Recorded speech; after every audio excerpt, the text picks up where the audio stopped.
আসসালামু আলাইকুম ভিউয়ার্স, আজকের জন্য আমাদের দিন খুবই খারাপ যাচ্ছে।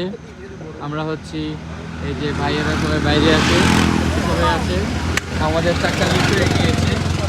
তো আচ্ছা ভাইয়া, আপনার আজকের অভিজ্ঞতা কেমন? যে আজকে আমরা আসার পথে আমাদের গাড়িটা একটু উল্টে গিয়েছিল, সরি উল্টে চাইছিল, আর দ্বিতীয়ত হচ্ছে এখন চাকাটা পাংচার হয়ে গেছে। কারণ এটা নিয়ে আপনার কি বলার আছে বলেন ভাই। আমার বলার আছে, আমি একটা কাঁঠাল নিতে পারিনি, এটা আমার বলা, আমার এটাই দুঃখ। তো সেটা তো আপনার পকেটে টাকা ছিল না, জানো তো? না, টাকা ছিল। হ্যাঁ, আপনার কি অভিজ্ঞতা? আমি জানি না, ওই জানি। এক্সকিউজ মি, হ্যাঁ বলেন, আপনার কি অভিজ্ঞতা? জি, আমার অভিজ্ঞতা হয়েছে যে এই তেরাবাগের রাস্তা যেগুলো দেখতেছেন আপনি, জি এগুলো আমি খুব সৌন্দর্য উপভোগ করছি।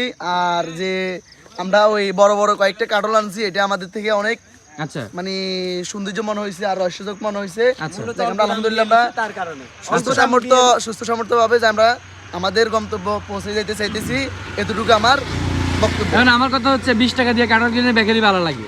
আর দ্বিতীয় কথা হচ্ছে আপনার কাটা, এই যে এখন চাকাটা যে পাংচার হয়ে গেছে, আপনার কেমন লাগতেছে? না, আমার থেকে অত্যন্ত দুঃখজনক, আমার থেকে খারাপ লাগতেছে।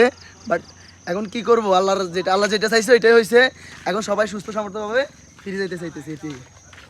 ওই জিনিস আজকের ঘটনা হচ্ছে আমাদের চাকা লিক হয়ে গিয়েছে এবং আমরা চাকা ঠিক করতে ব্যস্ত। এই চাকা